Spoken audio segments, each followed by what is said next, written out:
안녕하세요. 저는 얼마 전부터 솔로 생활을 하게 된 40대 초반의 여성이에요. 제가 당한 일들이 너무 열받고 짜증나서 이혼하고 나서 이렇게 사연 글을 남겨보네요. 저와 이혼한 남편은 저보다 4살 어린 남자였어요. 저는 남편과 사귈 당시에 회사에서 이미 꽤 돈을 벌고 있었고 오랫동안 근속하여 직급도 여자치고는 높은 편이었죠. 남편은 저와는 다른 회사에서 일하는 사람이었고 본래라면 우리에게는 어떠한 접점도 없었을 테지만 아주 우연하게 만나게 됐어요. 친구가 결혼식 청첩장을 돌릴 거니까 나오라고 했는데 거기에 여자 쪽, 남자 쪽 친구 모두 부른 거였어요. 남편은 남자 쪽 관계자로 나왔었는데 알고 보니 직장 후배였다고 하더군요. 그렇게 만나서 이야기하다가 생각보다 사람이 괜찮다는 느낌에 한두 번 더 보고 뒤에 사귀게 되었던 거죠. 정말로 그 당시에는 결혼까지는 가지 못할 거라는 생각을 했어요. 나이도 차이가 좀 나는 데다가 저는 딱히 결혼할 생각은 없었거든요. 혼자 사는 것도 나쁘지 않다고 생각했는데 그 남자와 주말마다 함께 있는 시간이 생각보다 편하고 좋아서 결혼을 결심하게 됐어요. 물론 청혼은 남편이 먼저 했고요. 그때는 주변에서 정말 잘 어울리는 커플이라고 그렇게 칭찬을 했었는데 어째서 지금은 이 모양 이 꼴이 되었는지 정말 이해가 되지 않아요. 남편과 저 사이에 다른 점들이 많았지만 저희는 최대한 상대방을 존중하며 잘 조율해가고 있었어요. 하지만 딱 한 가지만은 서로 양보할 수 없는 일이 있었어요. 바로 돈과 관련된 일들이었죠.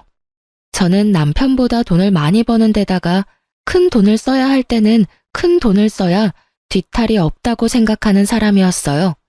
특히 가방, 옷, 구두, 장신구 같은 건 하나를 마련하더라도 제대로 좋은 걸 마련해야 한다고 생각했죠.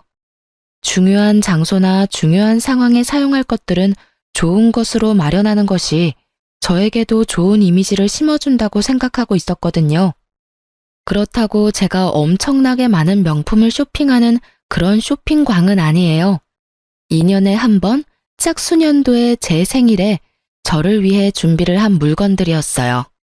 충분히 월급을 모으면 살 수 있는 물건들이었죠. 터무니없을 만큼 비싼 브랜드보다는 최대한 나이에 맞는 가격대가 조금은 저렴한 브랜드를 선호했고요.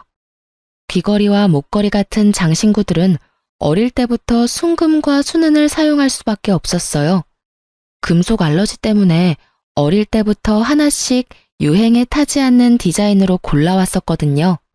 그랬기 때문에 평상시에 입는 옷들이나 가방은 그리 비싸지도 않고 가끔은 정말 홈쇼핑에서 파는 4개 몇만 원짜리 옷이 거의 대다수였어요. 그렇지만 남편은 저와는 좀 달랐어요. 돈은 웬만하면 쓰지 않았어요. 그런 점이 신중하다고 생각했지만 지금에 와서 보면 그냥 구두쇠 쫌생이었을 뿐이었어요. 남편에게는 돈 그 자체보다 중요한 건 없는 것처럼 보였거든요. 자기 통장 잔고를 보며 좋아하는 사람이 남편이었고 솔직히 이런 면모가 오히려 신뢰를 줬죠. 돈을 사랑하는 거라면 결혼하고도 굶어 죽을 일은 없을 것이고 다른 여자에게 마음을 빼앗기지도 않겠다 싶었거든요. 그러나 문제는 시부모에게도 있었어요. 시부모와의 첫 만남에서 아주 눈밖에 나버렸거든요. 첫 만남에서 그럴 일 크게 없는데 말이죠. 그건 상견례 날이었어요. 그 전에도 시부모를 만난 적이 있었지만 상견례 날이라 저도 신경을 많이 썼었어요. 최대한 단정해 보이는 비싼 옷에 명품 가방을 메고 갔거든요. 솔직하게 말해서 둘 다 5년도 더 전에 산 옷들이었지만 워낙 유행을 타지 않는 디자인이라 시간이 흘렀어도 괜찮은 편이었거든요. 게다가 중요한 자리이니 최대한 저를 꾸밀 필요도 있다고 생각했고요.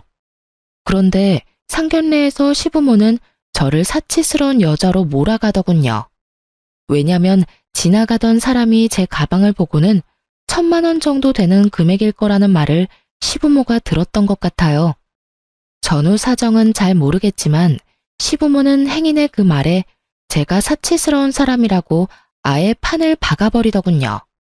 솔직하게 말해서 시부모가 될 어른을 만나러 오는 자리에 누가 후줄근하게 입고 오고 싶겠어요? 게다가 두 가족이 만나는 자리에서 부모님 면도 있으니 어느 정도는 체면을 차려야 하는 거라고 생각했거든요. 상견례에 옷을 따로 사는 사람들까지 있는 반면에 저는 있는 옷으로 해결한 거니 그렇게 치면 그리 사치스러운 것도 아니었는데 말이죠. 남편이 이미 식장을 잡아놨으니 시부모도 뭐라 하지는 않았지만 제게 그러더군요. 우리 집에 시집 올 거면 사치스러운 버릇은 버려야 한다고요. 검소함이 가장 미덕이라며 말을 하는데 저를 못마땅해 하는 모습이 정말로 가득했죠. 정말 웃기게도 그 당시에는 아무 생각도 없이 네 하고 대답했어요. 제가 사치스러운 버릇을 가지고 있다고 생각지 않았으니까요. 그런데 적은 시부모만이 아니었죠. 남편도 결혼을 하고 나니 제가 조금이라도 비싼 물건을 사면 제발 아끼면서 살라며 난리를 치더라고요. 그러다가 그 일이 터져버렸죠. 시댁 친척 결혼식 날이 일주일 앞으로 다가온 날, 제가 휴대폰으로 원피스를 구경하고 있었어요. 자기야, 이 원피스랑 이거 중에 뭐가 괜찮아? 어? 갑자기 웬 원피스야? 그리고 가격이 너무 비싸잖아. 굳이 이렇게 비싼 옷 살 필요 있어? 가지고 있는 옷 중에 아무거나 입고 가. 계절에 맞는 원피스가 별로 없어. 그리고 나는 일 때문에 정장형 옷이 많으니까 원피스도 없고.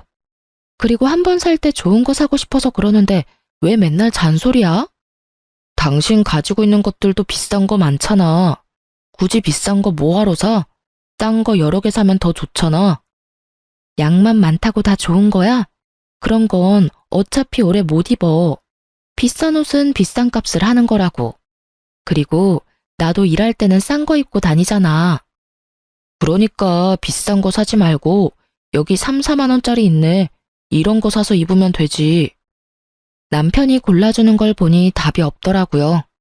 안감도 없고 어린애들 취향의 원피스에 결혼식에 입고 갈 옷은 절대 아니었죠. 이게 나한테 어울린다고 생각해?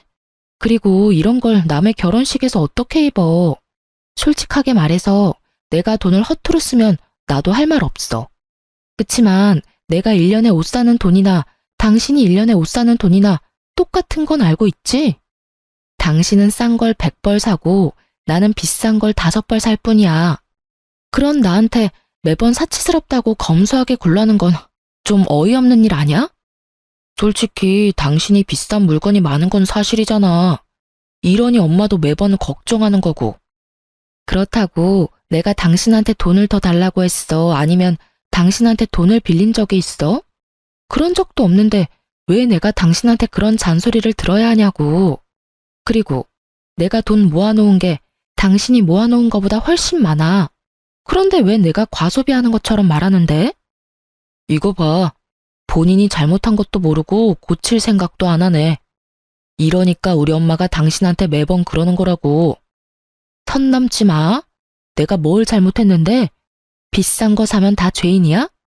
내가 다른 사람 20벌 살 거 한 벌만 사겠다는 게 그렇게 욕먹을 짓이야? 눈이 있으면 옷장을 봐. 거기에 내 옷보다 당신 옷이 훨씬 많은 건 몰라서 그래? 가격만 저렴한 옷이 수백 벌 있는 당신한테 내가 왜 그런 소리 들어야 하는데? 그리고 어머님 운운하는 것도 웃겨. 어머님도 얼마 전에 결혼식 가신다고 가방 하나 마련하지 않았어? 그것도 당신 때문이잖아. 당신이 비싼 거 들고 있으니 어머님이 비교되는 것 같다고 하시잖아. 그러게 왜 사람들을 그런 식으로 만들어? 그게 내 잘못이니? 그리고 그래서 내가 신혼여행 돌아오면서 명품백 어머님한테 사드리자고 했을 때 당신이 반대했잖아. 그때 사드렸으면 그런 말 듣지도 않았겠지. 결국 제 말에 대꾸할 말이 없었는지 남편 놈이 모르겠으니까 알아서 하라며 나가더군요. 저도 열이 받을 대로 받았어요. 제가 뭘 잘못했어요? 남들이 싼 걸로 여러 개 살 때 모아두고 아껴뒀다가 비싼 거 하나 사는데 그게 왜 남들한테 욕먹을 짓이 된 건지. 그렇게 친척 결혼식 날이 오고 저는 남편과 따로 이동하기로 했어요. 제가 가야 할 곳이 있다고 하고 남편을 먼저 보낸 거죠. 그리고 저는 남편이 제게 추천한 저에게는 맞지도 않은 원피스에 단화를 신고 명품백 대신에 에코백을 메고 결혼식장에 도착했어요. 결혼식장에 들어서니 다들 안 보는 척 보고 있더군요. 시부모와 남편이 눈에 보여 아는 척하며 다가갔더니 시부모가 화난 얼굴로 저한테 그러더군요. 너 이게 무슨 꼴이야? 이러고 남의 결혼식장에 와? 안감도 없어서 훤히 비치는데.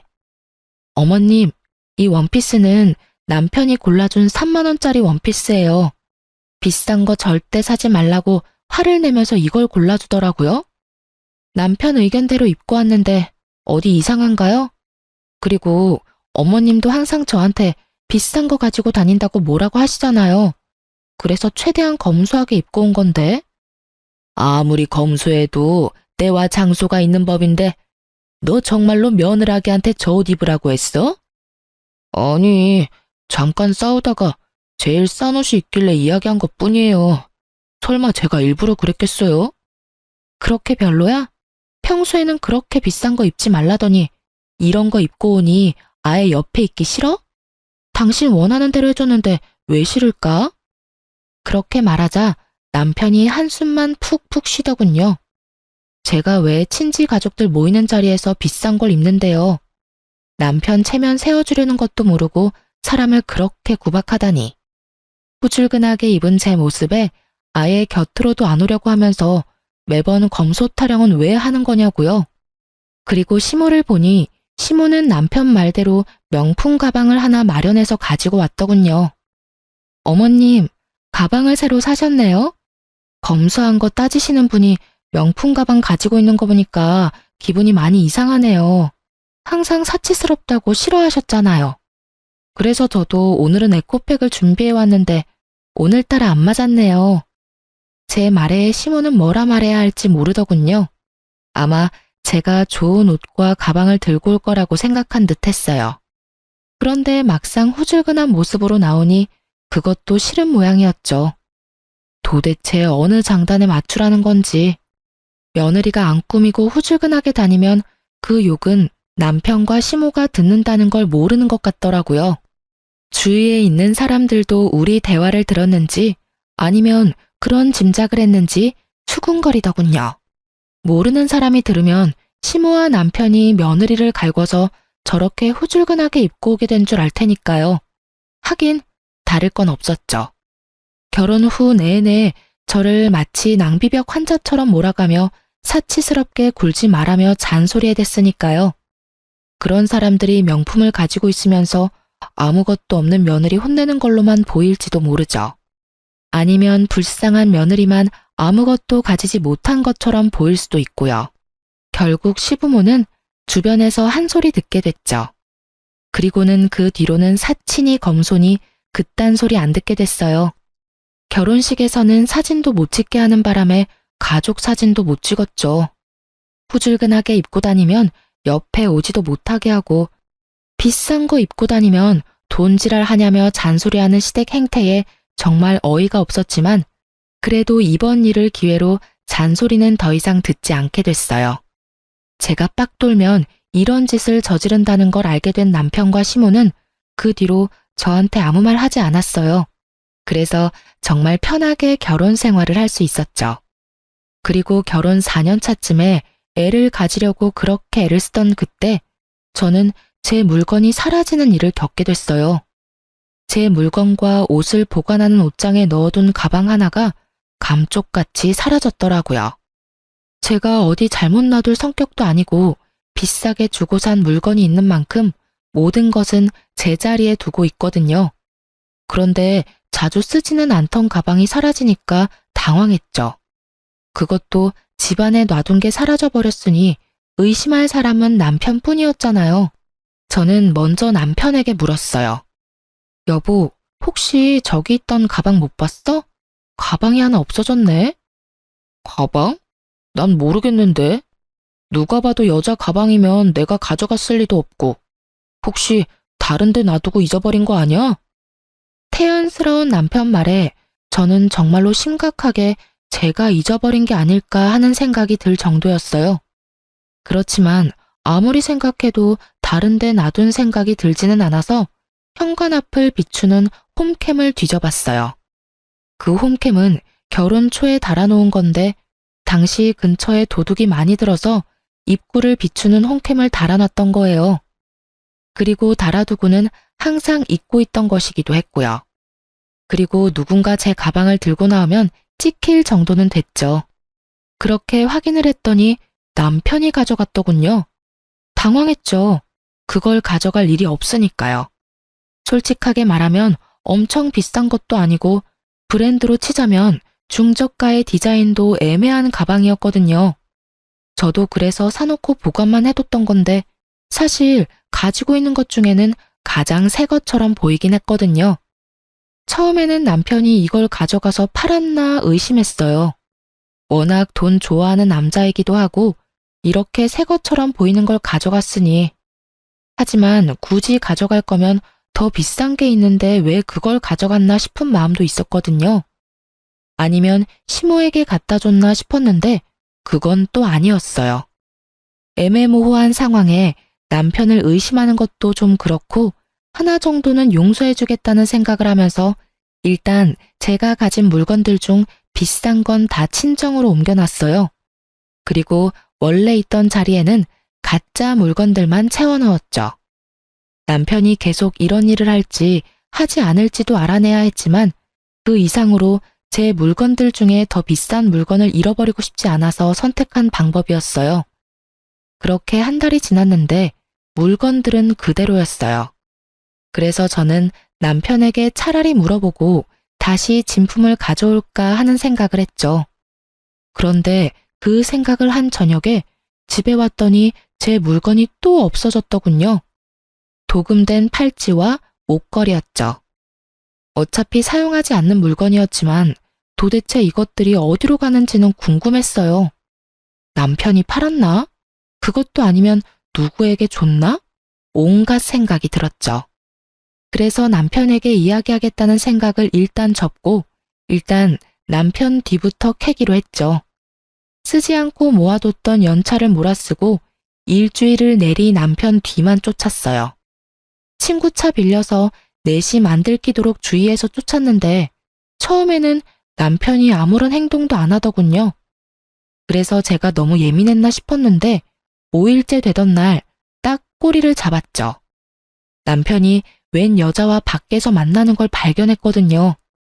제가 한 번도 다녀본 적 없는 장소였고 남편도 제가 본 적 없는 옷을 입고 있더군요. 만약 스쳐 지나갔다면 남편인지 못 알아봤을 거예요. 두꺼운 뿔테 안경까지 쓰고 있으니 정말 딴 사람 같았거든요. 그리고 상간녀를 살피는 순간 남편이 제 물건을 어디에 사용했는지 알 수 있었죠. 그 여자의 어깨에는 제 가방이 자세히 살펴보니 팔찌와 목걸이도 이미 목과 팔에 있더군요. 순간적으로 화가 확 올랐어요. 저한테 왜 이런 일이 벌어져야 하는지 정말 눈앞이 캄캄하더군요. 분노와 답답함으로 아무것도 못하겠더라고요. 그날은 사진과 동영상을 찍고는 온몸에 화가 뻗쳤는지 몸살 기운이 있어 집으로 돌아왔어요. 거의 몸져 누워있는데 자정이 다 돼서야 남편이 집으로 들어오더군요. 증거를 더 모을 때까지 남편에게 제가 알고 있다는 걸 알리기 싫어서 겨우 말을 꺼냈는데 생각보다 더 뾰족한 목소리가 나와버렸어요. 당신 도대체 어디 있다가 이제 오는 거야? 친구 좀 만나고 왔어. 왜 이렇게 기분이 나빠? 기분이 왜 나쁘냐고? 아픈데 남편이라는 사람이 들어오지도 않고 연락도 안 되니까 짜증난 거지. 어디가 아픈데? 몰라. 결국 제가 더 열받아서 열이 올라서 남편을 내버려두고 방으로 들어와 이불부터 푹 뒤집었었어요. 그런데 남편 놈 마음이 바뀐 게 티가 여기서 나더라고요. 그전에는 제가 아프다고 하면 죽이며 약이며 챙겨주기 바쁘던 남편이 다음 날이 되어도 다다음 날이 되어도 제게 관심 하나 없더군요. 아프냐고 묻지도 않더라고요. 거기서 제 인내심은 뚝 끊어졌죠. 그 여자에게 잠깐 홀릴 수는 있다고 생각해요. 잠시 눈이 갈 수 있지. 그래도 제게 돌아오기만 한다면 받아줄 생각이 있었지만 아예 저는 뒷전이고 그 여자가 우선인 모습을 보니, 그리고 그걸 숨길 생각도 못할 정도로 빠져있는 걸 보니 이건 그냥 한순간의 바람이 아닌 것 같더군요. 결국 저도 참지 못하고 남편에게 추궁하기 전에 그 상간녀부터 아작을 내기로 결심했어요. 저는 제일 비싸고 좋은 물건들로 한껏 치장한 뒤에 상간녀를 만나러 갔어요. 사실 그 여자 집과 회사는 이미 파악해 놓은 상태였거든요. 집에서 나오는 상간녀에게 말을 걸었어요. 어딜 그렇게 바쁘게 가요? 저희 남편 만나러 가요? 그렇게 이야기하자 상간녀 얼굴이 확 굳으면서 저를 확인하더군요. 그리고는 제가 걸친 것들을 보고서는 얼굴이 확 일그러지더라고요. 그게 무슨 소린지 다 알고 왔어요. 당신 내 남편이랑 바람 피우는 거. 그래서 언제까지 이 짓 할 거예요? 뭘요? 알고 왔으면 뭐요? 언제까지 이 짓 할 거냐고요? 당연히 오빠가 저한테 마음 있는 동안은 계속되지 않겠어요? 뾰족한 말로 말하는 상간녀는 무척 당당했죠. 저를 보고 무슨 생각이 들었는지는 모르겠지만 굉장히 공격적이고 당당한 모습에 저도 살짝 당황했거든요. 미쳤어? 아가씨, 뭘 모르나 본데 와이프 있는 남자랑 바람 피우면 그건 범죄야. 간통죄는 폐지됐어도 상간녀 소송까지 안 되는 건 아니거든? 나는 당신한테 상간녀 소송 걸 거고 그걸 내 남편이 대신 내줄 거라는 기대는 안 하는 게 좋을 거야. 그러니까 이만하고 남의 남편한테 손 떼. 내가 왜요? 우리 사이 방해하는 건 아줌마죠. 어디가 얼마나 못났으면 남편한테 사랑조차 못 받고 버림받았으면 여기가 어디라고 당당하게 따지러 와요? 다 당신이 못나서 생긴 일인데 저한테 따지지 말고 당신 남편한테 따지세요. 헤어진다고 하면 헤어지고 아니라면 아닌 거죠. 오빠가 저를 바라는 동안에는 저도 오빠 만날 거예요. 그리고 오빠가 저를 생각하는 마음이 생각보다 크거든요. 제가 오빠에게 이혼해달라고 하면 당장 해줄 사람이라고요. 기세가 등등하다는 말이 이런 말이겠죠. 본처를 앞에 두고도 상간녀가 저렇게 당당한 건 세상이 말세라서 그런 걸까요? 아니면 전연이 그런 싸가지 없는 년이라서 그런 걸까요? 정말 오만 가지 생각이 오갔어요. 그래서 상간녀에게 말해줬죠. 아주 기세가 등등하네. 남의 남자 꼬셔서 나쁜 짓 하고 있는 주제에 뭐가 그렇게 당당해? 그리고 알고 있는지 모르겠지만 우리 남편이 너한테 준 물건 있지? 지금 착용하고 있는 팔찌랑 목걸이 그리고 가방. 그거 싹 다 내 물건이고 나는 도난당한 물건 찾다가 남편 바람까지 찾게 됐어. 그리고 하나 말해두는데 네가 받은 물건들은 다 짝퉁이야. 그 남자가 준 거 싹 다. 그리고 너도 짝퉁이고. 죄송하다고 빌어도 모자랄 판에 뭐? 지금 이판사판이다 이거지? 이렇게 되면 나도 못 참아. 너랑 우리 남편 둘이 잘 되는 꼴 내가 가만 보고 있을 줄 알고? 너희들 있는 곳곳마다 쫓아다니면서 불륜이라고 소문내줄게. 어디서도 환영받지 못하도록 해줄 자신 있으니까 원하면 붙어봐. 명예훼손? 나는 그딴 거 안 무서워. 왜 내가 무서워해야 해? 잘못은 너희들이 지었잖아. 제 말에 상간녀가 얼굴이 벌겋게 달아올랐더군요. 이제 와서 새삼스레 부끄럽다는 감정을 느낀 건 아닐 테고 아마 나름대로 화가 났나 보더라고요. 저한테 그런 소리 듣는 게 짜증났을 수도 있죠. 그렇게 상간녀 입 닥치게 만들어 놓고 집에 돌아왔는데 그날 남편이 상간녀에게 무슨 소리를 들었는지 폭탄 선언을 하더군요. 우리 이혼하자. 더 이상 당신이랑 같이 못 살겠어. 그것도 시댁에서 시어른들 다 있는 곳에서 말이죠. 갑자기 무슨 소리야? 저는 시치미를 뚝 뗐어요. 남편이 시부모 눈치를 보더니 그러더군요. 모르는 척 하지 마. 다 알고 있잖아. 이야기 다 들었어. 그 사람하고 한바탕 했다면서? 그 말에 반문한 건 제가 아니라 시부모였어요. 무슨 말이야? 너희가 이혼이라니? 그렇게 됐어요, 어머니. 이 사람 사치가 너무 심하고 저랑 성격도 안 맞는 것 같아서 이혼하고 싶어요.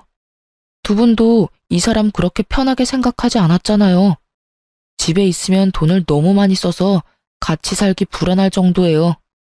기도 안 찼어요. 누가 돈을 많이 썼다고 저러는지.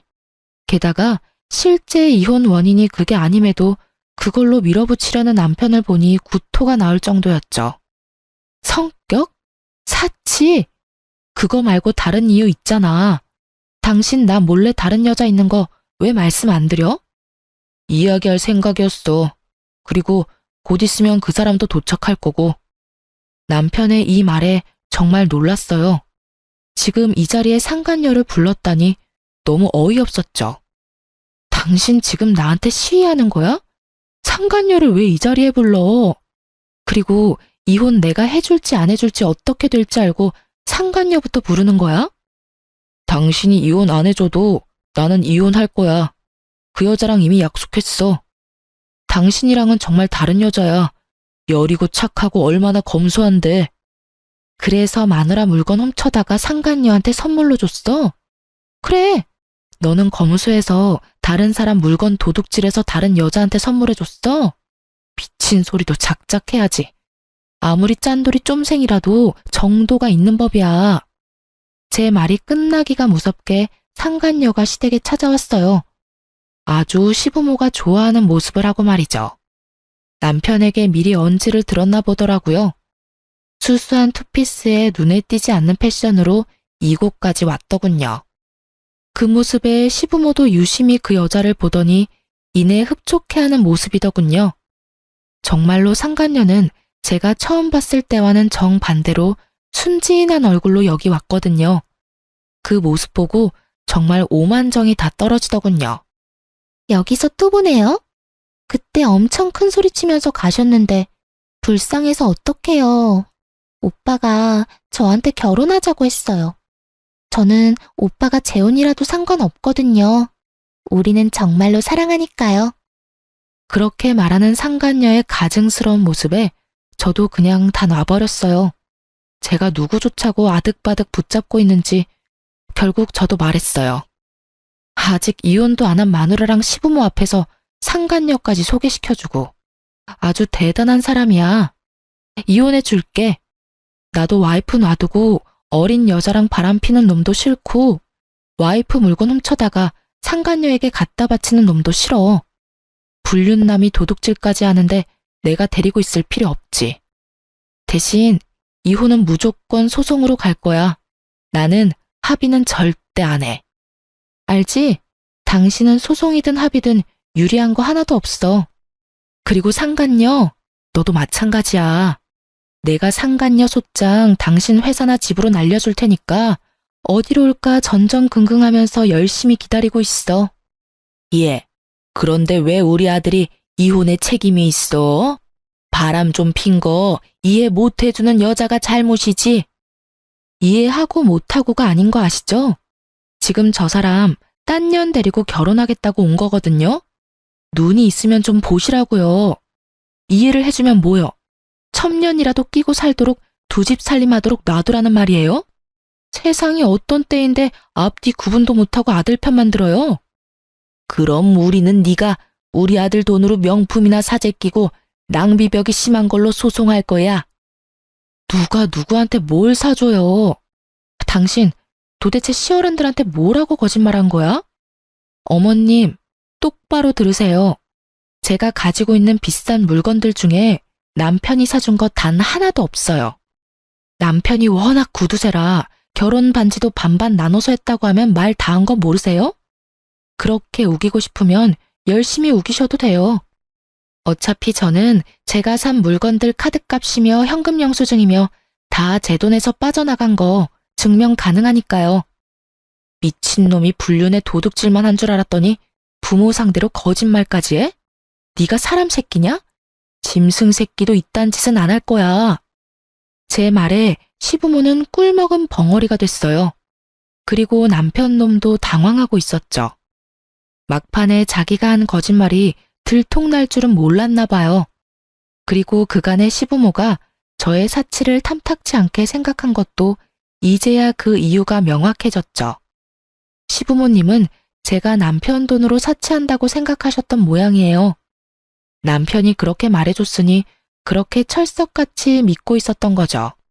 그렇지만 그게 거짓말이었다는 걸 알게 되니 그간 저한테 한 짓들이 새삼 민망했던 모양이에요. 아무 말 없이 남편과 저만 번갈아 보며 쳐다보더군요. 그리고 저는 남편 새끼 옆에서 조신 떨고 앉아있는 상간녀에게 말해줬어요. 한 가지만 더 말해줄게. 잘 들어? 저 남자가 너한테 무슨 말 했는지는 모르겠지만 난 저 남자랑 살면서 생활비 한 푼 안 받았어. 왜냐고? 내가 돈을 저 남자보다 더 많이 벌고 있거든. 그러니까 사실은 내 돈으로 그 집에서 생활하고 있었던 거나 다름없거든? 이것마저 증명하면 법원에서 뭐라고 판결할지는 알지? 그리고 이 이야기는 너한테도 지극히 안 좋은 이야기지. 너는 나보다 못 버는 것 같은데 남편한테 한 푼도 돈을 못 받을 거거든. 그리고 내가 너한테 상간녀 소송할 건데 그 비용도 다 네 돈으로 내야 한다는 이야기고. 저 남자가 줄 리가 없거든. 하긴 모르지. 사랑하는 여자가 생겼는데 그거 하나 안 내주겠어? 와이프 버리고 상간녀랑 결혼하는데 그 정도는 당연히 남자가 해줘야지. 어쨌든 둘 다 잘 알아둬. 나는 내 몫은 어떻게든 가져갈 참이고 만약 너희가 안 주면 법적으로 압류를 진행해서라도 가져올 생각이야. 그러니까 둘이서 잘 짱구 맞대서 이야기해봐. 상간녀가 못 믿겠다는 표정을 짓고 있더군요. 하긴 믿든 안 믿든 상관없죠. 저는 사람은 변하기 어렵다고 생각하거든요. 남편 놈 구두쇠 기질이 여자 한 명 잘못 만났다고 바뀔 리 없죠. 게다가 제 물건 도둑질해서 상간녀에게 선물해 준 걸 보면 더더욱 상간녀에게 돈 드리고 싶어 하지 않는 모양이고요. 당신 무슨 말을 그렇게 해? 내가 이 사람한테 그런 짓을 할 리 없잖아. 당신이랑은 다른 여자라고. 이 여자는 소중하게 대해줄 거야. 남편의 말에 상간녀가 내심 안심하는 표정을 짓더군요. 말이면 뭔들 못해요. 영원히 사랑하겠다고 해놓고는 상간녀랑 바람피고 있는 놈인데요. 거짓말이 한 번 어렵지 두 번은 얼마나 쉬운 일인지. 눈 하나 깜빡 안 하고 거짓말하는 얼굴 보니 진짜 웃기지도 않았어요. 그래. 상간녀한테는 그런 짓 안 하고 와이프한테는 그런 짓 하는 거면 상간녀가 와이프 되면 똑같이 그런 짓 하려는 거 아니야? 당신이 얼마나 구두쇠인지 내가 잘 아는데. 뭐 됐어. 나는 이미 내가 하고 싶은 이야기 다 끝냈으니까. 할 말 있어? 다른 할 말 없으시죠? 나는 당신 말 절대 안 믿어요. 오빠랑 헤어지기 전에 나랑 오빠 사이 이간질하려고 그런 거짓말하는 거 내가 모를 줄 알고? 졌으면 진 사람답게 꼬리 말고 도망이나 치라고요. 여기서 초치지 말고. 저는 바락바락 우기는 상간녀를 보며 한숨을 푹 쉬었어요. 말해줘도 모르는 저 멍청한 년에게 뭐라고 이야기해야 좋을지 모르겠더군요.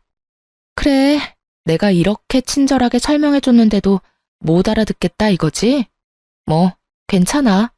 머리가 나쁘면 몸이 조금만 더 고생하면 되지. 잘 봐.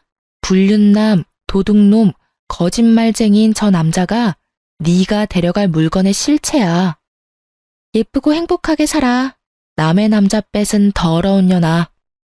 제 막말에 상간녀 얼굴이 빨개지더군요. 저는 상간녀 앞에 있던 시모에게도 한마디 했어요. 어머님, 모르는 것도 죄라고 여태껏 자식이 저런 놈인지도 모르고 믿었던 거 생각하니 참 민망하시죠? 여태껏 저한테 빌부터 산 게 바로 당신 자식이세요.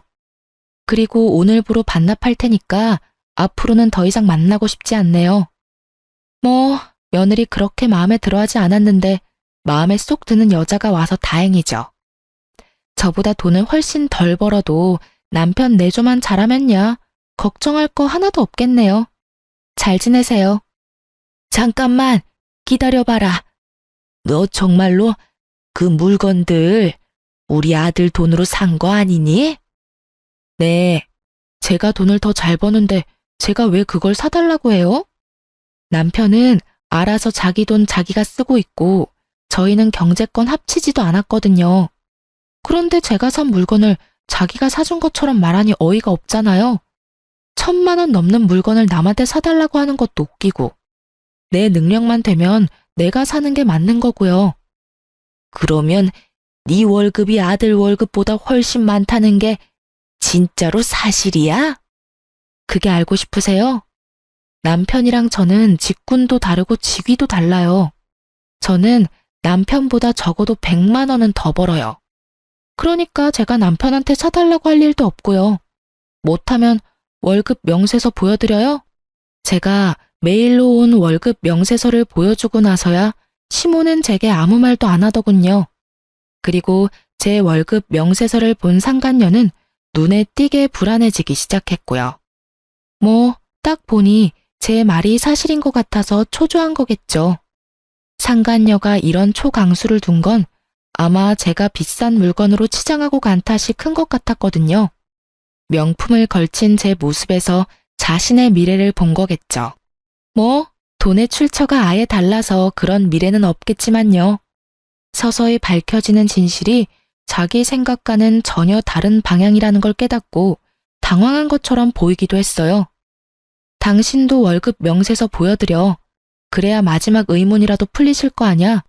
당신이 나를 이날 이때까지 남편 돈으로 사치나 부리는 여자로 만들어놨는데 마지막 오해는 풀도록 만들어드려야지. 그래야 어른들도 내가 왜 이렇게 발악하는지 잘 알겠지? 제 말에도 남편은 별 반응 없더군요. 시부모는 이미 남편 월급 수준을 아는 모양이었고 상간녀도 그런 모양이었어요. 상간녀는 남편이 아무것도 부정하지 않자 더 당황한 모습이었죠. 남편이 엄청나게 잘 벌어서 마누라한테 명품 사준 거라고 착각하고 있었을 테니까요. 정작 그 남편 새끼가 결혼 반지마저 반띵하는 완전 쫌생이 대장이었다는 걸 깨닫고 나니 지금 이 자리에 잘못 온 건 아닐지 걱정하고 있는 것 같았어요.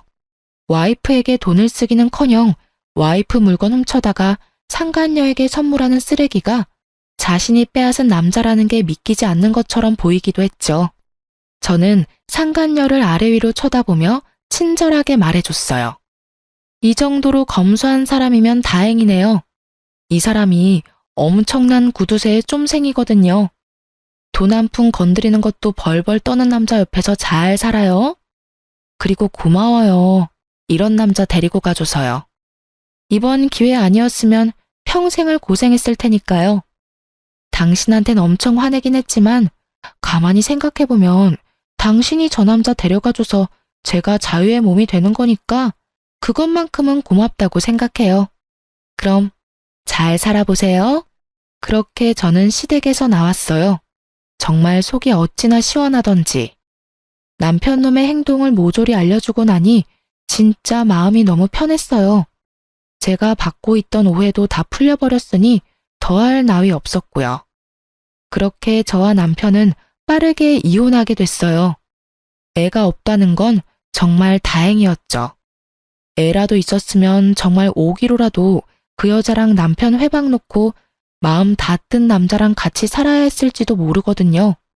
하긴 제 성격상 그렇게 살지는 않았겠지만 그래도 아이라는 존재는 그만큼 큰 비중을 차지하고 있잖아요. 없으니 좀 더 홀가분하긴 했죠. 그렇게 이혼하자마자 상간녀와 전 남편은 결혼식부터 준비를 하더군요. 상간녀 메신저에 내내 결혼식에 대한 소식이 날마다 올라왔어요. 하지만 역시나 문제가 곳곳에 보이긴 하더라고요. 상간녀는 무조건 호화롭고 비싼 결혼식을 하고 싶었던 모양이에요. 그렇지만 남편 쪽은 재혼인데다가 그렇게 크게 해서 득볼 게 하나도 없잖아요. 그래서 그것 때문에 시부모와 상간녀가 몇 번이나 부딪힌 모양이었어요. 게다가 그 기준은 제 결혼이었거든요. 저는 우리 집안 첫 결혼이어서 부모님이 힘을 좀 많이 쓴 편이었거든요. 그래서 호화롭게 치를 수 있었지만 이쪽은 그럴 여력이 없었어요. 그런데 그 와중에 상간녀가 시부모에게 1,000만 원이 넘는 명품 가방을 해달라고 요구했다고 하더군요. 그 소식 듣고 정말 상간녀가 미쳤나 싶었는데 상간녀 쪽에서는 또 잘못된 정보를 알고 있었던 모양이었어요. 제가 가지고 있는 가방 중에 제일 비싸던 가방이 시댁에서 예물로 준 거라고 알고 있더군요. 저희는 아무것도 주고받은 것 없이 식을 진행했는데 도대체 누구한테 그런 거짓말을 들은 건지. 시부모가 그 이야기 듣고 뒷목 잡고 쓰러졌다니 아마 전 남편이 거짓말한 게 틀림이 없겠죠. 결국 그것 때문에 집안에 한바탕 난리가 났었다고 하더군요. 저는 솔직히 상간녀의 그런 모습을 짐작했어요. 그렇기에 남편과 편히 헤어진 것이기도 하고요. 상간녀는 아예 명품에 대한 집착이 장난 아니었거든요. 아마 전 남편이 제 물건에 손댄 것도 상간녀가 그런 물건을 좋아하니까 손을 댄 거였을 거예요. 그렇게 명품만 고집하는 여자가 구두쇠랑 결혼하면 잘 될 리가 없잖아요. 나중에는 그 가방 문제가 불거지는 바람에 상간녀와 전 남편이 엄청 싸웠다고 하더군요. 돈을 한 푼도 안 주겠다는 전 남편과 속아서 결혼하게 됐다는 상간녀가 싸울 수밖에 없었던 것 같아요. 그리고 시부모는 상간녀가 순진하고 검소한 여자인 줄 알고 맞이했다가 결국 뒤통수 세게 얻어맞은 꼴이었고요. 상간녀의 그런 행동을 눈앞에서 목격하고 나니 제가 얼마나 경우가 바른 사람이었는지 깨닫게 된 것 같았죠. 정말 그 집 이야기를 듣는데 얼마나 웃기던지. 그리고 상간녀 위자료도 결국은 상간녀가 내더군요. 제 예상대로 쫌생이 남편놈은 그걸 내주지 않았고요. 거기서 제 이야기가 모두 맞다는 걸 눈치챈 상간녀가 남편놈에게 욕을 해대며 떠나간 건 어찌 보면 당연한 수순이었죠. 그런데 두 사람의 파혼은 청첩장까지 다 돌리고 식장이며 스튜디오며 모든 것이 취소 불가 시점이 된 이후였기 때문에 그 손실은 고스란히 전 남편이 모두 떠안았다고 해요. 그 탓에 전 남편은 상간녀 찾아다니며 돈 내놓으라고 파혼으로 발생한 취소 비용 다 갚으라며 사람 괴롭히며 쫓아다니는 중이라고 하더군요. 상간녀도 참 웃기죠. 그렇게 사랑하느니 마느니 할 때는 남편과 못 붙어 먹어서 안달이더니 남편놈의 성격을 알고 나니 벗어나려고 애를 쓰다니. 그럴 거면 왜 남의 남자를 건드렸는지 몰라요. 벌집을 꼭 쑤셔봐야 벌집인 걸 확인 가능한가요? 딱 봐도 건드리면 안 되는 건 눈에 보이는 법인데 말이죠. 결국 그렇게 주변 사람들에게 이혼 후 재혼이 파혼이 된 남자로 소문난 전 남편이 상간녀와 트러블 생긴 이후로 저한테 계속 전화를 하더군요. 몇 번 무시했는데도 전화가 계속 오길래 한번 받아줬어요. 그랬더니 정말로 뻘소리를 짓거리더군요. 내가 생각해보니까 정말로 내가 잘못했다는 생각이 들었어. 세상에 당신만큼 괜찮은 여자가 없다는 걸 왜 이제야 알게 됐는지 모르겠어. 나 정말로 당신한테 미안하고 사죄하는 마음 가지고 있어. 그리고 여전히 당신을 향한 마음도 남아있고. 그 여자는 정말로 한때뿐인 여자였어. 나에 대해 잘 모르면서 결혼하자고 해놓고는 자기 마음대로 돈 못 쓰니까 헤어지자더라? 그런 여자한테 왜 홀렸는지 정말 나도 이해가 안 돼. 마치 저를 향한 고해성사와 사랑을 고백하는 것처럼 들리는 말은 하나부터 10까지 모두 변명이었어요.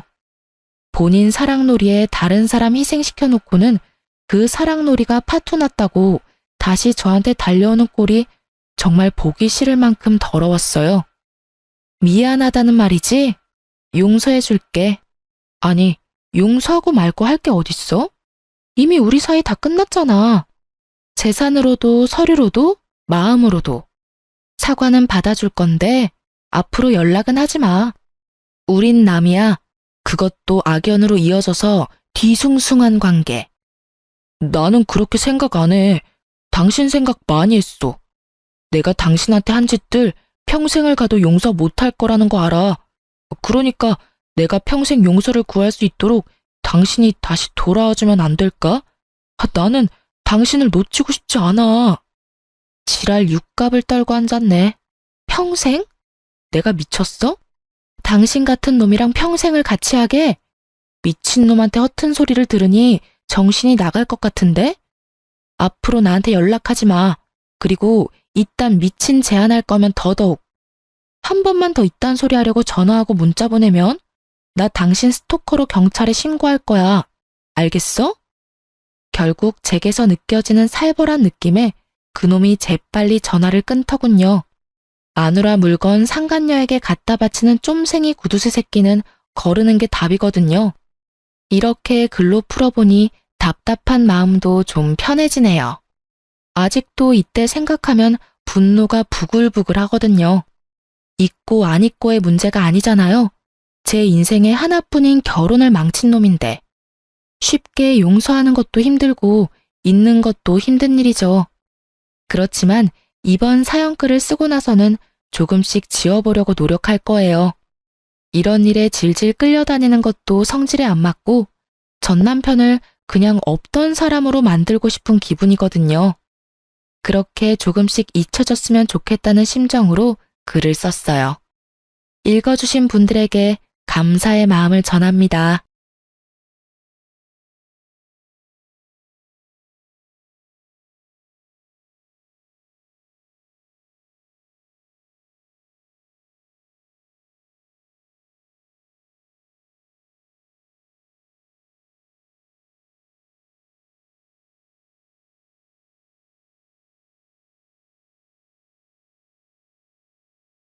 안녕하세요. 이 험한 세상에 홀로 아이를 키우며 살아가는 싱글맘이에요. 저는 오늘 이 사연글을 쓰면서 꼭 알려드리고 싶은 게 있어요. 가족 계획은 최대한 철저하게 결혼 후에 하라는 거요. 저와 남편이 애가 생겨서 결혼하게 된 케이스거든요. 물론 애가 생겨서 결혼한 사람들이 모두 저처럼 망하지는 않겠지만 그래도 조심해서 나쁠 거 없잖아요. 잘못하면 정말 지옥 문 앞까지 갔다 올 수도 있거든요. 저와 남편은 20대 초반에 만나서 예상하지 못한 아이를 임신해서 결혼까지 하게 됐어요. 그때는 저도 어렸고 아이가 그렇게 쉽게 생길 줄 몰랐죠. 남편은 얼굴도 잘생겼고 옷도 잘 입는 사람이었어요. 당시에도 많은 여자들이 남편에게 찝적대고는 했어요. 애가 생겨서 결혼하게 됐을 때는 남편을 좋아하는 여자들에게 나쁜 소리도 많이 들었었죠. 그래도 남편은 책임을 지려고 했어요. 지금 생각해보면 그것은 책임이 아니라 소문이 이상하게 나는 게 싫었던 것 같았지만 그럼에도 제 아이를 책임져주는 건 너무 고마운 일이었어요. 그런 남편과는 다르게 시부모님은 저를 무척 싫어하셨어요. 아들 임신시켜서 앞길 막는 여자라며 처음에는 그 애가 내 아들 애인 거 확실하냐며 친자 검사까지 하자고 하셨거든요. 애가 태어나고 정말로 그렇게 했어요. 그렇게 하지 않으면 10년, 아니 100년이 지나도 저를 부정한 여자로 만들고 제 아이를 혼외자처럼 만들 것 같았거든요. 검사를 하고서야 아이에 대한 공격은 멈추었지만 여전히 저를 향해서는 날선 공격을 퍼부었어요. 본인들 눈에는 차지도 않는 며느리, 그게 저였던 거예요. 더 좋은 여자를 만날 수도 있는데 너 때문에 만나지 못했다는 말을 수십 번도 더 들었으니까요. 며느리 취급 안 한다면서도 일이 생기면 불러서 일 시키고 돈 내야 할 거 있으면 돈도 달라고 윽박지르고 여하튼 그런 사람들이었어요. 저는 임신과 출산, 육아 때문에 학업도 꼬이고 취직도 꼬인 사람이었죠. 애가 3살이 될 무렵이 되어서야 제게 시간이 주어졌죠. 아이 때문에 열심히 살아가려 애썼지만 이상하게도 버는 돈보다 나가는 돈이 더 많았어요. 남편은 나이가 들어도 아이가 생기고 가정이 생겨도 포기하지 못하는 것이 2가지 있었거든요. 바로 외모를 가꾸는 것과 명품에 대한 사랑이요. 솔직하게 말해서 우리가 돈을 못 버는 건 아니었어요. 남편은 좋은 직장은 아니지만 그래도 꼬박꼬박 월급이 나오고 있었고 저도 직장에서 일을 하면서 월급을 받고 일했어요. 살뜰하게 살면 그래도 조금은 저축할 수 있는 만큼은 벌었어요. 그런데 남편의 사치가 저희를 점점 올가매는 거예요. 빚을 지면 안 된다는 일념으로 투잡까지 뛰는데도 감당이 안 될 정도로 빚이 늘어서 결국에는 집을 팔고 허름하고 낡은 집으로 이사하게 되었어요. 그리고 결혼 5년 차에 남편은 새로운 취미가 생겼어요. 바로 캠핑이었죠. 한창 캠핑 붐이 일어날 때였는데 하루가 멀다 하고 비싼 캠핑 장비를 사들이더라고요. 혼자 즐길 거라면서 아기자기하고 예쁜 소품도 사들이는 걸 보고 저는 저와 아이를 위해 사는 건가 싶었어요. 그런데 정작 저와 아이는 제일 처음 캠핑에만 같이 가볼 수 있었어요. 그 뒤에는 이런저런 핑계로 남편 혼자서 다니게 됐어요. 여전히 캠핑 장비를 사느라 생활비를 주지 않는 남편에게 저는 몇 번이고 말했어요. 제발 이제 그만 좀 사라고요. 그런데도 남편은 알았어 하면서 흘려넘기고는 여전히 비싼 물건을 샀어요. 캠핑은 한 달에 한 번 정도 나가더니 얼마 지나지 않아서는 2주에 한 번을 나가더군요. 그리고 그 뒤에는 매주 주말에 캠핑을 하러 갔어요. 사실 이상하다는 생각은 안 했어요. 힘드니 혼자 있는 시간을 갖고 싶다는 남편에게 더 이상 캠핑 장비를 사지 않는 것을 조건으로 보내준 거였거든요. 사건이 터진 건 캠핑을 다니게 된 지 5달째 되던 날의 평일이었어요. 저는 그날 연차를 쓰고 건강검진을 다녀오는 길이었어요.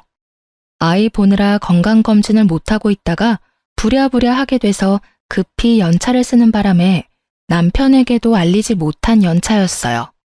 아무것도 안 먹고 검진을 하고 나오는데 배가 너무 고프더군요.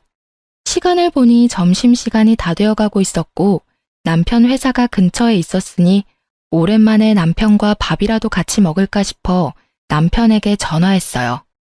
그런데 전화를 받은 남편이 밥 먹을 시간 없다며 전화를 뚝 끊더군요. 바쁜가 보다 싶어서 남편 회사 앞에서 발길을 옮기는데 남편 회사 동료와 마주치게 됐어요. 그분도 밥 먹으러 나오는 길이었던 것 같더라고요.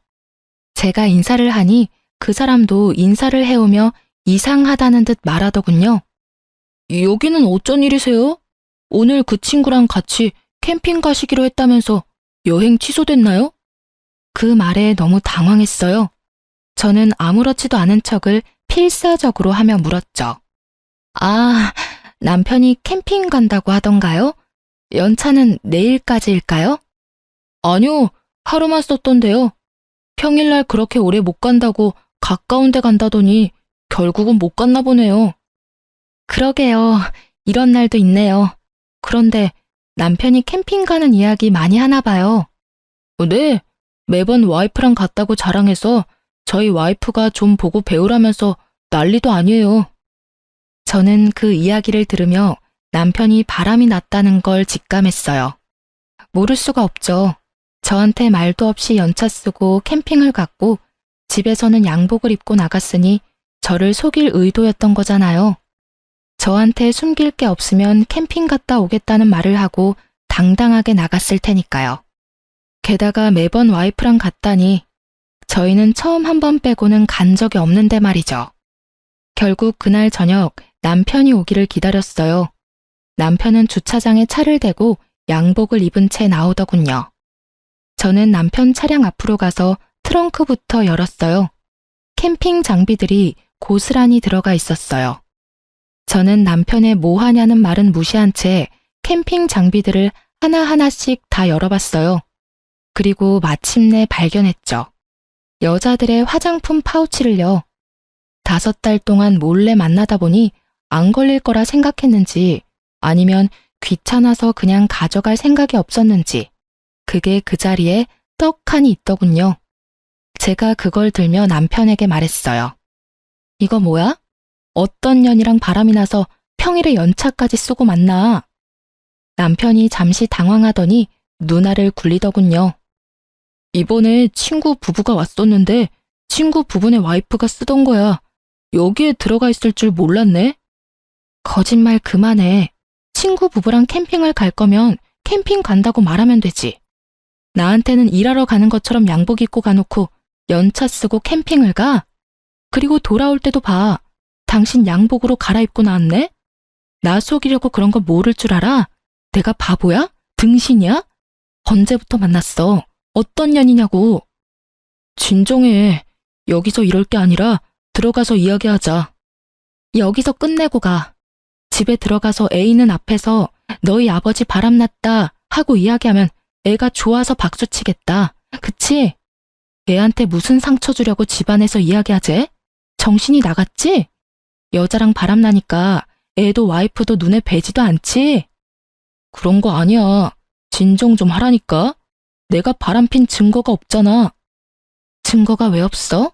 너 캠핑 갈 때마다 와이프 데리고 간다고 했다면서. 내가 너하고 캠핑 딱 한 번 해봤어, 이 나쁜 새끼야. 그 비싼 캠핑 장비 여자 만나려고 샀어?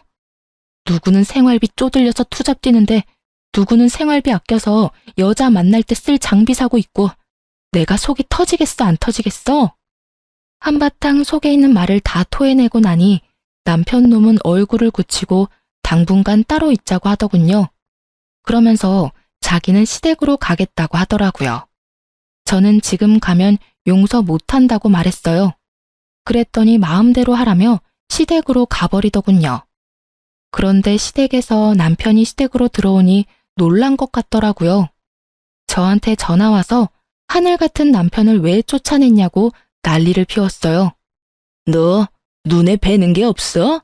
누가 하늘 같은 남편을 시댁으로 쫓아내? 네가 이럴 자격이나 있니? 애 하나 가진 걸로 우리 집에 들어와 눌러붙은 너한테 우리 아들 함부로 대할 자격 없어. 어디서 저런 모자란 게 들어와서 아이고 내 팔자야. 저도 이번만은 참을 수 없었죠. 네, 그 하늘 같은 남편이 다른 년이랑 바람을 5달 동안 피우고 오늘 저한테 거짓말 하다가 들켰거든요. 평일날 일까지 쉬어가며 여자 만나다가 걸리더니 시간을 좀 갖자며 먼저 시댁으로 간 게 그 하늘 같은 남편이에요. 아무것도 모르시면서 왜 저한테 전화해서 이 난리예요? 이 집안은 바람 피워도 하늘 같은 남편이면 다 용서가 되나 보죠? 뭐? 야, 우리 아들 바람핀 증거가 어디 있어? 그리고 너 같은 년이 옆에 있으니까 우리 아들이 바람을 필 만도 하지. 네가 뭐가 잘났어? 어? 예쁘기를 해, 돈이라도 잘 벌어.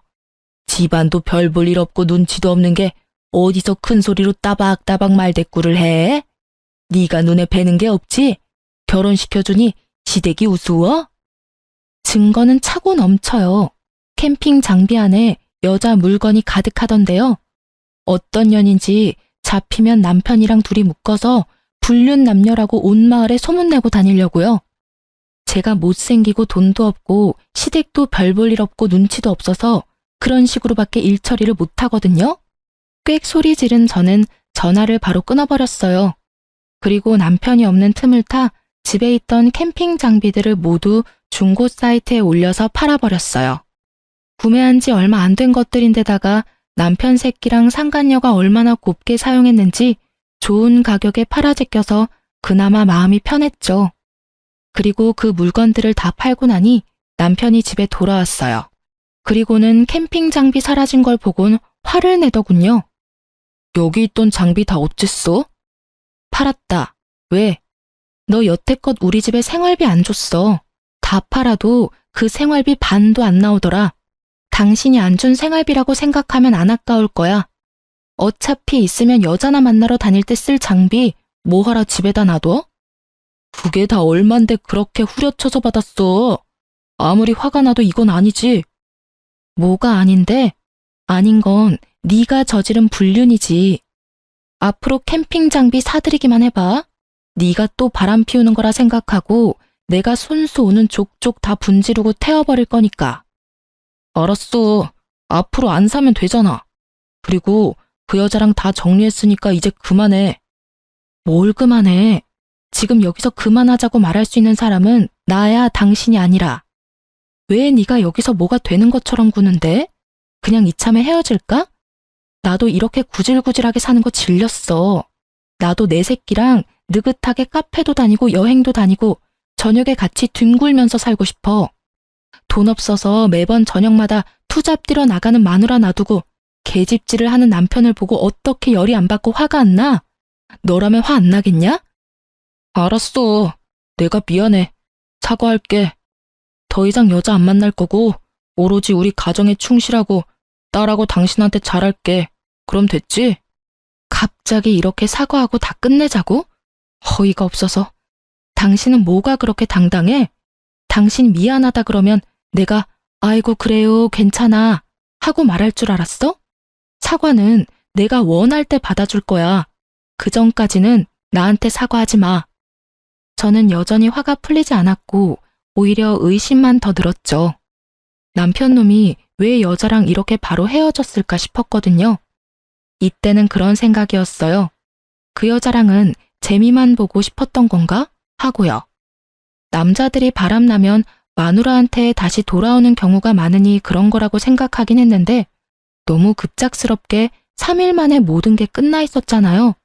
그럴 거면 남편이 그렇게 공들여 만났을까 싶기도 하고. 그래서 나중에 뒤를 캐봤는데 정말로 만나는 사람이 없더라고요. 정말로 남편이 마음을 고쳐먹었다고 생각하기로 했어요. 그때부터는 저와 아이에게 눈에 띄게 잘해줬거든요. 아이가 좋아하니 저도 용서할 마음이 들었어요. 그런데 그것도 오래 가지는 않았어요. 여자 문제가 또 터졌거든요. 첫 외도 문제로부터 1년이 지났을 때 남편의 태도가 점점 바뀌고 있었어요. 쎄하다는 느낌 아시죠? 뭔가 눈에 띄게 변한 건 아닌데 가끔씩 저와 아이를 방치하는 느낌이 들거나 냉정하게 끊어내는 느낌이 들었어요. 처음에는 그냥 직장에서 기분 나쁜 일이 있었나 보다 싶었는데 그게 아니더라고요. 점점 더 그게 심해지면서 이혼 직전에는 완전 남처럼 대했거든요. 무슨 일인지 물어보려고 운이라도 떼면 말도 섞고 싶지 않다는 표정으로 밖으로 나가버리니 대화를 할 수도 없었어요. 그리고 그 뒤로 몇 번의 대화를 시도한 끝에서야 남편이 왜 그러는지 알게 됐어요. 요새 왜 이렇게 날카롭게 굴어? 내가 뭐라도 알아야 신경을 쓰지. 애한테도 그렇게 차갑게 대하고. 대체 무슨 일인데? 나한테 화난 거라도 있어? 이제 그만하자. 나 당신이랑 계속 만나고 싶은 마음 없어. 사랑하는 사람이 생겼거든. 이제부터는 그 사람한테만 집중하고 싶어.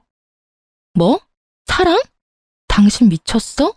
당신 유부남이야. 애 딸린 유부남. 그런데 무슨 사랑이야? 그거 사랑 아니고 불륜이거든? 와, 대단하다, 대단해. 결국은 바람을 또 피우네? 바람 피우는 거 아니고 사랑. 나 당신이랑 이혼할 거야. 법대로 하자면 법대로 해. 나는 그 여자랑 결혼까지 할 거라서 솔직하게 말하면 한시라도 빨리 이혼하고 싶거든. 정말 네가 미쳤구나? 뭐? 결혼? 지금 결혼 상태인 네가 결혼? 내가 쉽게 이혼해 줄 것 같아? 어떤 년인데 내가 얼굴이나 한번 보자. 도대체 어떤 년이길래 남의 남자를 꼬셔서 이혼까지 하도록 만들어? 남편이 저를 아래 위로 훑어보더니 짧게 한숨을 쉬며 저한테 소리 지르더군요. 그 꼴로 누구를 만나? 당신 거울 좀 보고 살아. 내 옆에 있을 때마다 내가 얼마나 부끄러운지 알기는 해? 얼굴이 못생겼으면 꾸미고 다니기라도 해야지. 완전 아줌마 꼴에 옷은 다 늘어져서 내가 여태껏 참고 산 것만도 대단하다는 생각 안 들어? 당신이 뭘 참고 살았는데? 나쁜 새끼야. 나도 너처럼 생활비 안 쓰고 화장품에 옷에 미용에 썼으면 이렇게 망가지지는 않았어. 내가 살림하느라 고생할 때 옆에서 얼굴 두드리며 치장만 열심히 하던 주제에 뭐? 참고 살았다고? 마누라가 돈 벌어서 인간답게 살 수 있게라도 해줬으면 고마워해야 하는 게 당연한 거 아니야? 가만 보니 진짜 쓰레기 아니야. 그래, 쓰레기 할게. 그러니까 이혼해줘. 최대한 빨리. 남편은 저와 부딪히는 걸 피하며 무조건 이혼하자고 달려들더군요. 그 길로 나가서 들어오지 않았어요. 아마 시댁에 들어가서 살던지 상간녀 집에서 같이 살던지 하겠죠. 분노로 정신이 나갈 것 같은 저는 일주일 연차를 신청했어요. 그리고 그 일주일 동안 남편 뒤를 졸졸 따라다녔어요. 이틀째가 돼서야 저는 상간녀를 보게 됐어요. 정말로 저와는 정반대의 여자였어요. 예쁘고 못생기고의 문제가 아니었죠. 몸에 걸치고 있는 모든 것들이 명품이나 명품에 준하는 브랜드였거든요. 온몸을 명품으로 휘감은 여자는 남편과 함께 유유자적하게 쇼핑을 하더라고요. 비싼 주얼리샵에서 무언가를 구매하고 나오더라고요. 그걸 보면서 진짜 살이 부들부들 떨리는 기분을 참아냈어요. 마누라한테는 기념일에도 선물 하나 안 사주더니 저런 여자한테 빠져서 돈은 잘만 쓰는구나 싶었거든요. 그렇게 남편의 뒤를 쫓는데 두 사람이 큰 주택 앞에서 내리더군요.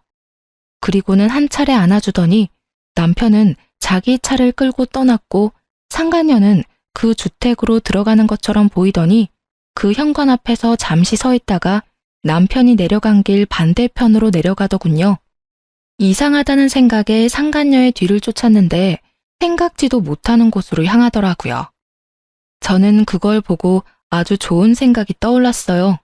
바로 남편에게 빅엿을 먹일 생각이요. 며칠 더 상간녀 뒤를 쫓던 저는 일주일 뒤쯤 남편을 불러냈어요. 긴 말 안 해. 이혼 다시 생각해.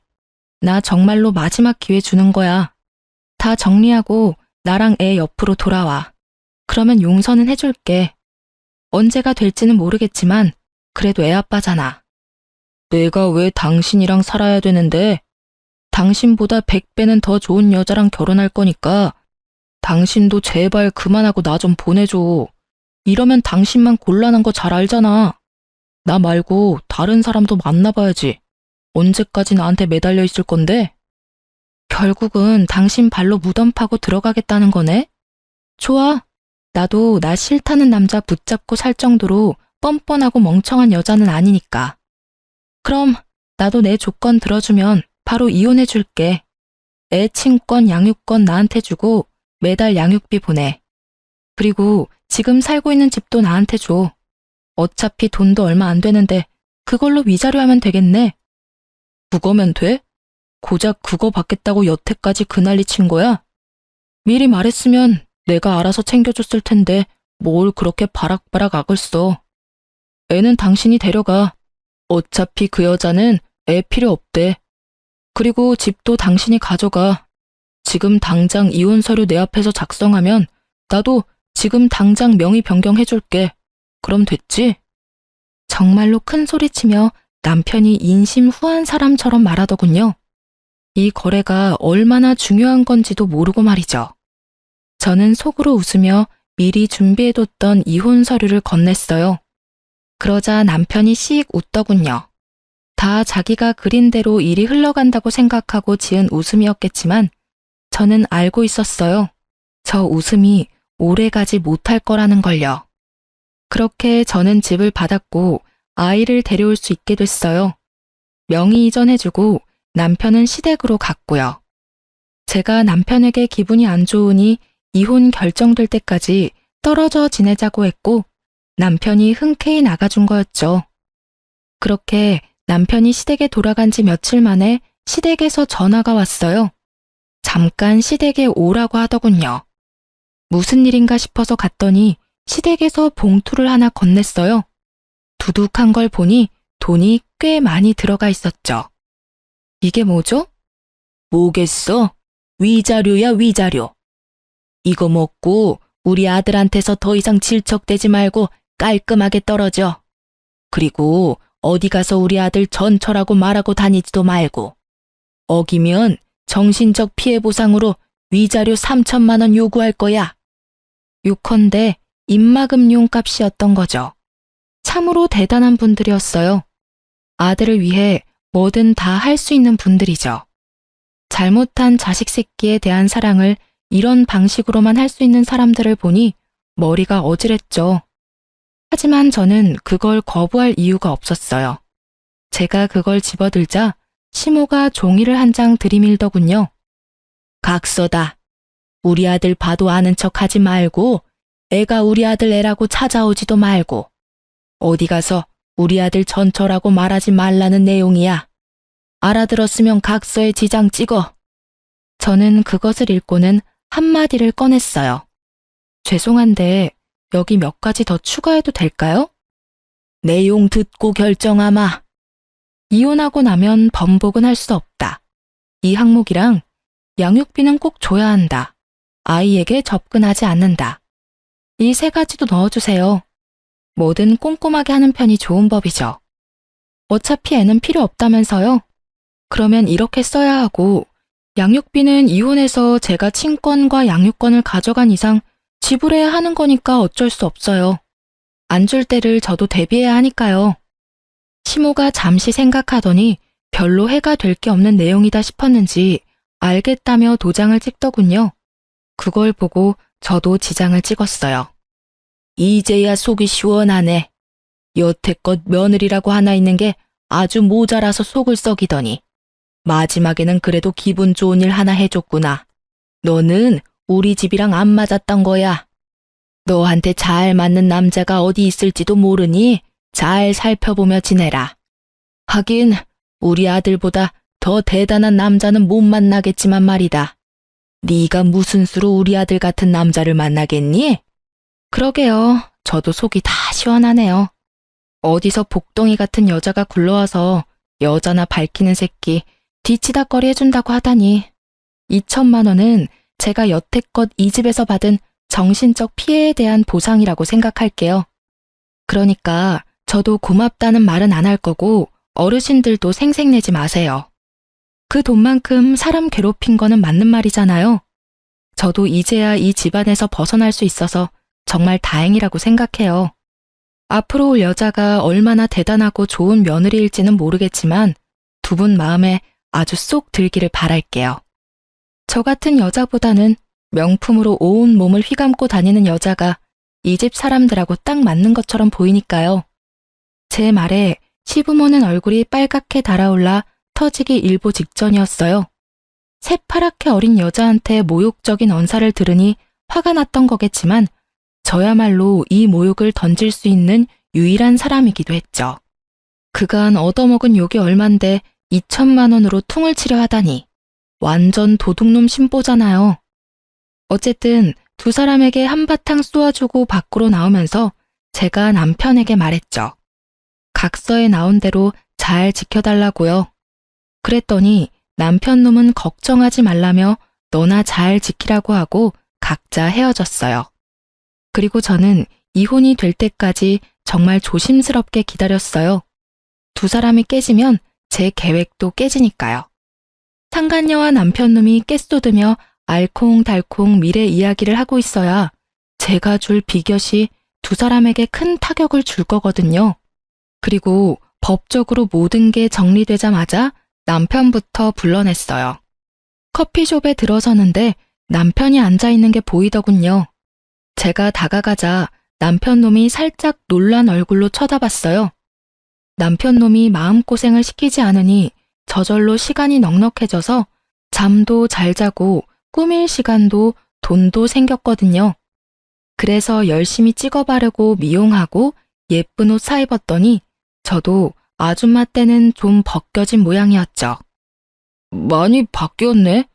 그거 보여주려고 나오라고 한 거야? 당신이 아무리 찍어 바르고 꾸며도 나는 당신한테 안 돌아가. 뭐래? 정신 나갔어? 당신이랑 나랑은 남보다 못한 사이야. 너 좋으라고 꾸민 거 아니거든? 착각도 적당껏 좀 해. 그럼 왜 보자고 했는데? 각서에 나한테 연락하지 말라고 적혀 있었잖아. 급한 일 아니면 간다? 급한 일이기는 해. 하긴 나보다는 당신한테 급한 일이긴 한데 필요 없으면 그냥 갈게. 나도 필요 없다는 사람한테 굳이 이야기하고 싶지도 않고. 제가 일어서는 신용을 하자 전 남편이 저를 급히 잡더군요. 무슨 일인데 그런 말을 해? 말해봐. 급한 일이란 게 뭔데? 내가 이런 말하면 또 당신한테 미련 못 버리고 질투하는 것처럼 보일까봐 여태까지 말 안 하고 있었거든. 근데 우리 이제는 진짜 남이고 나도 당신한테 아무런 미련도 없어. 솔직히 이런 이야기 한다고 나한테 득될 것도 실될 것도 없는데 그래도 당신이 내 아이 아빠라서 도와주려는 거야. 무슨 말을 하려고 이렇게 서론이 길어?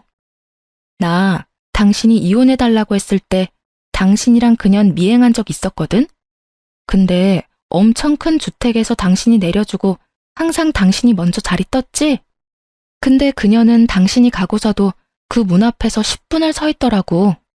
그리고 집에 왜 안 들어가나 싶었는데 거기서 나와서 다른 곳으로 향하던데? 그 주택가에서 좀 많이 떨어진 원룸촌으로 들어가는 걸 봤어. 약속이 있었나 싶었는데 그 뒤에도 쭉 그 여자는 그 주택에서 내려줘도 매번 똑같은 원룸 빌라로 가더라고. 출퇴근도 거기서 하던데 혹시 다른 남자라도 있는 거 아니야? 잘 알아보고 결혼하는 거 맞지? 제 말을 듣는 동안 전 남편 얼굴이 시시각각 변하더군요. 이게 끝이야. 뭐 두 사람 간에 신뢰가 있으면 큰 문제 없는 일이지. 내 이야기는 끝났으니까 이제 정말 끝이네. 갈게.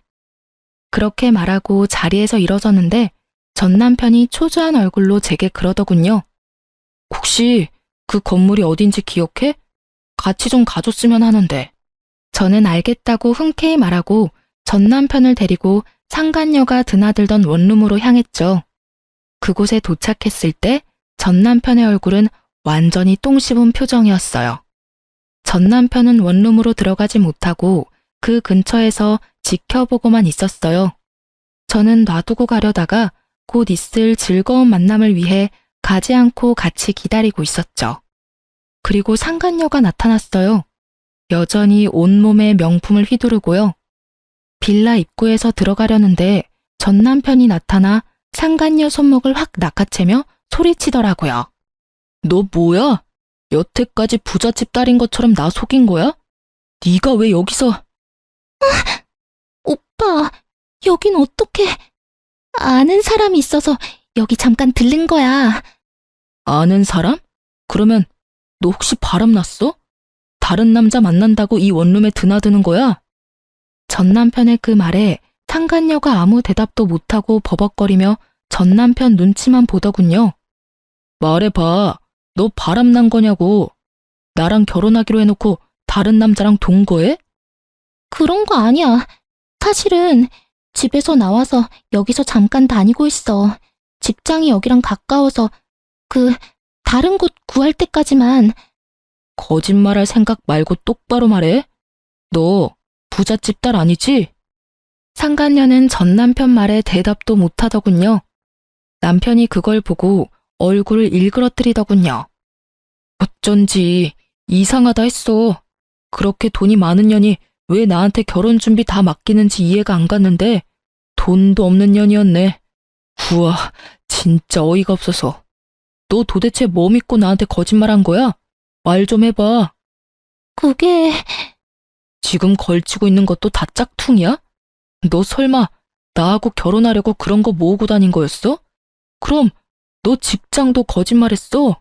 너 대기업 다닌다며? 미안. 오빠, 나도 일이 이렇게 될 줄은 몰랐어. 이걸 보니 제 짐작이 맞았더라고요. 전 남편은 상간녀가 돈 많은 여자라고 생각했나 보더라고요. 그래서 돈 많은 여자와 결혼하기 위해 저랑 이혼하자고 당당하게 말했던 거고요.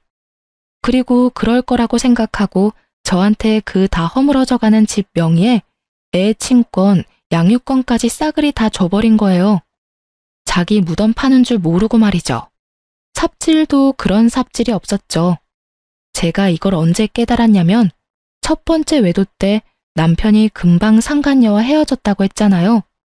그때 남편이 왜 이렇게 쉽게 끊었나 생각했는데 알고 보니 첫 번째 외도 상대가 그리 잘 사는 집이 아니었던 것 같더라고요. 간보다가 아닌 것 같으니 헤어지자고 하고 저한테 다시 돌아온 거였죠. 제가 좋아서가 아니라 제가 벌어다 줄 돈으로 열심히 꾸미고 치장하려고요. 완전 나쁜 놈의 새끼가 따로 없어요. 마누라를 뭐라고 생각하는 건지. 두 번째 외도에서는 온몸을 명품으로 휘감은 여자를 만나서 옳다구나 싶어서 뺏기지 않으려고 열심히 작업하고 저한테 이혼 선언까지 한 거죠. 그것마저 잘못 생각한 거지만요. 그 명품들이 짝퉁일 거라고는 생각도 못했나 보죠. 하긴 마누라 돈으로 불륜하는 것부터가 참 바보 같은 놈이 하는 짓이긴 하잖아요. 제대로 알아보지도 않은 건 본인이면서 상간녀에게 네가 속였다며 난리 피우고 이 남자는 불륜도 사랑이 아닌 계산적으로 하는 천하의 나쁜 놈인 거죠. 하긴 불륜을 사랑으로 해도 문제가 있지만 그마저도 계산이었으면 소시오패스 아닌가요? 전 남편의 계속되는 추궁에 상간녀가 먼저 고개를 숙이더군요. 오빠, 나 사랑하는 거 아니었어? 내가 좋다며. 구질구질하고 다 늙은 아줌마 같은 마누라가 싫다며. 내가 오빠 옆에서 오빠 빛나게 해줄 사람이잖아. 지랄하네. 야, 돈도 없는 년한테 내가 무슨 관심을 가져. 부잣집 딸인 것처럼 거짓말해놓고 사랑한다고? 거짓말도 적당껏 좀 해라. 역겨워서 토 나올 것 같으니까. 전 남편의 발언에 상간녀 얼굴이 확 굳어버렸어요. 그 예쁜 얼굴이 바들바들 떨리더니 전 남편에게 한마디 하더군요. 그래서 지금 나 버리겠다고? 결혼 청첩장도 다 돌렸는데. 그래, 너 나 속이고도 결혼할 수 있을 줄 알았어? 꿈 깨라. 어디서 쥐뿔도 없는 년이. 야, 내가 쓴 돈 다 내놔. 결혼식 취소 비용 다 내놓으라고. 오빠 돈 많다며? 그 정도도 처리 못 해줘?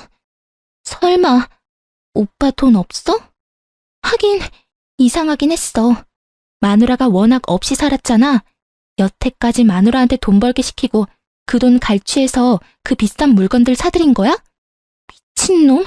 결혼 안 하는 게 천만다행이네.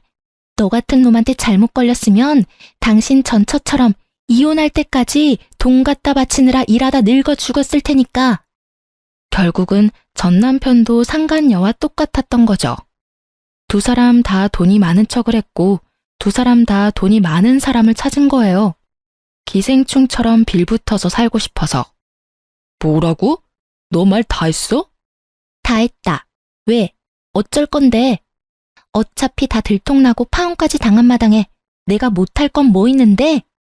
돈 많은 여자나 잡아가지고 팔자 펴려고 한 기생오라비 같은 새끼가 감히 누구한테 지랄이야? 여자한테 빌붙지 않으면 명품도 못 사는 남자 같은 거 내 쪽에서 거절이야. 재수가 없으려니까 어디서 저딴 놈이랑 엮여가지고. 앞으로 연락하면 스토커로 신고할 테니까 우리 집 앞에서 당장 꺼져. 상간녀 성격이 보통 넘더라고요. 저는 두 사람이 싸우는 모습을 보며 끄끄거리며 웃음을 참고 있었고 낭패한 전 남편의 얼굴을 보고는 정말 배를 붙잡고 웃고 싶었죠.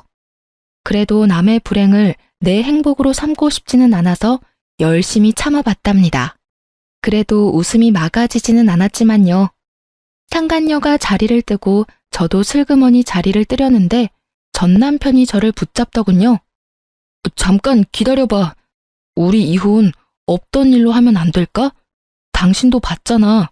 저 여자 나를 돈으로밖에 생각하지 않았어. 게다가 아무것도 가진 것도 없으면서 사치만 엄청 해대는 여자고. 난 그냥 저 여자한테 당한 불쌍한 남자야. 당신이 그렇게 말하니까 소름 돋는다. 당신이 저 여자한테 하는 모든 말들이 당신한테 해당되는 일인 건 알고 있어? 당신도 나를 돈으로만 생각했잖아. 그리고 가진 것도 없으면서 사치만 해대고 있고. 그 여자한테 당한 게 아니라 그 여자 이용하려다가 역으로 당한 거겠지. 말하면서도 자괴감 같은 건 안 드나 봐? 엄청 뻔뻔하네. 당신이 그렇게 생각했다면 내가 정말 사과하고 앞으로는 절대 그렇게 살지 않을게. 돈도 착실히 벌어서 생활비도 주고 사치도 안 하고 명품도 사지 않을게. 그러면 다시 받아줄 수 있는 거 아니야? 애도 아직 어리고 이혼은 아이 정서에도 좋지 않기도 하고. 아이 정서를 생각하는 놈이 애는 필요 없으니까 나한테 알아서 하라고 했어? 정신 나간 놈 아냐? 당신이 하는 모든 말들이 거짓말로 들려서 결혼은 다시 못 해줘. 그리고 이럴 줄 알았던 저는 가방에서 각서를 꺼내 전 남편 앞에 들이밀었어요. 각서. 지장 찍고 도장 찍은 거 맞지? 이혼 번복 안 된다고 미리 이야기했어. 약속은 잘 지키면 좋겠네. 애 핑계 대고 재결합 같은 거 꿈도 꾸지 마. 너 같은 놈이 아빠라는 것보다 애 정서에 안 좋은 일은 없어. 아무리 나쁜 놈이라도 아빠만 있으면 된다고 생각하는 거야? 나쁜 영향 끼칠 것 같으면 미리 손절하는 게 애 미래를 위한 일이라고 나는 생각하거든. 칼같이 끊는 제 말에 전 남편이 그 앞에서 황급히 무릎을 꿇더군요. 여보, 제발. 아니면 집만이라도 둘이서 나누면 안 될까? 아니면 부모님이 주신 돈이라도 돌려주면. 그건 이미 다 끝난 일이고, 내 입단속 시키면서 젊고 돈 많은 여자랑 미래를 꿈꿀 때는 넙죽넙죽 잘만 주더니 결혼 하나 못하게 됐다고 줬던 걸 뺐니? 욕심도 많아. 당신이 준 집은 다른 사람한테 팔았으니까 더 이상 손 못 대. 그리고 양육비 안 주면 월급에서 빼갈 수 있도록 법적 조치 들어갈 거니까 알아서 하고. 전 남편을 뿌리치고 나가는데 뒤에서 소리치는 목소리가 들리더군요. 용서해달라는데 자기가 뭘 잘못했는지도 모르는 놈이 무슨 용서를 빌어요? 다 거짓부렁이인 거 티가 나는데 말이죠. 용서? 돈 많은 여자 잡아서 호강할 줄 알고 다 쓰러져가는 집 선심 쓰듯이 던져줄 때는 미안하다는 생각은 하나도 없었으면서 시댁에서 한술 더 떠서 돈으로 깔끔하게 저와 아이라는 존재를 털어내려 할 때도 미안한 마음 눈꼽만큼도 없었던 놈이 말은 어찌나 청산유수인지 제가 용서할 리가 없잖아요. 억울해서 화병이라도 걸려서 골골대면 책임져 줄 것도 아니면서 용서를 빌기는 왜 비냐 이 말이죠. 결국 전 남편의 재혼은 영원히 물 건너 가버렸어요. 상간녀가 직접 전 남편 직장에도 소문을 다 낸 데다가 이번 일로 첫 번째 외도까지 들통나버렸죠. 그때 저와 대화했던 그 직장 동료가 회사의 이야기를 다 퍼뜨린 모양이더라고요. 저와 대화할 때 제 모습이 이상했다는 걸 알아챈 것 같더라고요. 솔직히 저야 그 직장에 안 다니는 외부자이니 굳이 신경 쓸 일 아니지만 당사자는 좀 다르잖아요? 자기 이미지가 완전히 박살나는 걸 두고 볼 수 없었는지 아니면 다른 여자들에게 경멸 어린 시선을 받는 게 힘들었는지 이유는 모르겠지만 퇴사를 했더군요. 그래도 열심히 돈 많은 여자 꼬셔보려고 돌아다니고 있는 모양이더라고요. 허세 가득한 SNS는 그대로였으니까요. 그렇지만 잘 될 리가 있나요? 집도 없이 시댁에 얹혀 사는 외도를 이유로 이혼하고 외도 상대와도 파혼한 남자가 잘 되는 게 더 이상하죠. 그리고 그렇게 전 남편의 새로운 시작을 응원했던 시댁에서도 1년이 다 지나고 저에게 연락을 해왔어요. 애미냐? 긴 말 안 하겠다. 애 데리고 다시 돌아와라. 기회는 2번 안 준다. 그러니까 적당히 하고 다시 와. 무슨 소리 하시는 건지 모르겠네요. 뜬금없이 전화하셔서 애미라니. 죄송하지만 저희 이제 법적으로 남남이에요. 아니지, 남보다 더 못한 사이죠. 그런데 왜 제가 돌아가요? 그리고 사람을 우습게 보시는 모양인데 기회는 그쪽에서 주는 게 아니라 제가 줘야 하는 거죠. 저는 줄 생각도 없긴 하지만 기분은 무척 상하네요. 저는 아직도 어른께서 직접 작성해서 주신 각서 잘 간직하고 있으니까 그 각서대로 행해 주셨으면 좋겠네요. 우리 아들이 저렇게 됐다 해도 너보다 잘난 건 사실이야. 그리고 넌 싱글맘으로 사는 게 얼마나 힘든지 모르지? 그거 아무나 못해. 너 같은 애가 할 수 있는 일이 아니니 얼른 이 집에 돌아와. 걱정 안 해주셔도 열심히 힘들어하고 있어요. 친정에서도 많이 도와주니까 괜찮고요. 저한테 신경 쓰지 말고 아드님한테나 신경 써주세요. 아참, 양육비는 밀리지 말고 꼬박꼬박 보내주라고 전해주세요. 각서 기억하시죠? 어기면 위자료 3천만 원이에요. 어차피 지장에 인감까지 찍었으니 어기지는 않겠지만 걱정은 좀 되네요. 전화와서 오라고 하는 거 보니 그 사람 발등에 불 떨어진 모양 같기도 하고. 어쨌든 저는 더 이상 엮일 생각 없으니까 알아서 좋은 며느리 만들어주세요. 예쁘지도 않고 돈도 없고 처가도 별 볼 일 없고 눈치까지 없는 며느리 뭐하러 다시 맞이하려 그래요? 집도 없고 여전히 어른이랑 같이 살면서 이혼과 파혼을 한 번씩 한 아들인데 그에 걸맞는 며느리 찾아주시면 되죠. 그럼 이만 전화 끊을게요. 다시 전화하지 마세요. 기분이 더러워져서 안 되겠네요. 그 말을 끝으로 전화를 끊어버렸어요. 아, 싸가지 없는 말을 하고 나니 얼마나 속이 시원하던지. 오해하지 마세요. 저는 예의범절을 잘 지키는 착한 어른이랍니다. 다만 제 심장에 비수박아서 비틀어 짜는 사람들에게까지 예의범절 지켜줄 필요 없잖아요. 이렇게 저와 그쪽 집안과의 악연은 끝을 맺었어요. 정말 길고도 질긴 악연이었죠. 아이를 갖지 않았다면 이런 일도 겪지 않았겠지만 아이가 생기지 않았다면 이런 일도 견뎌낼 수 없었겠죠. 그 아이는 지금도 무럭무럭 잘 자라고 있어요. 언젠가 아이가 아빠에 대해 궁금해하면 차분하고 진지하고 교육적인 말로 이야기해 주려고 미리 사연글을 쓰면서 정리해봤네요. 여전히 떠올리면 욕이 나올 것 같은 날들이었지만 마지막에 선사한 엿 덕분에 조금이나마 맺힌 돌덩이가 사라진 기분이에요. 그리고 글 읽는 분들께서도 조금은 시원한 기분 느끼셨으면 좋겠네요. 그럼 저는 이만 들어가 보겠습니다. 모두 행복한 하루 보내세요.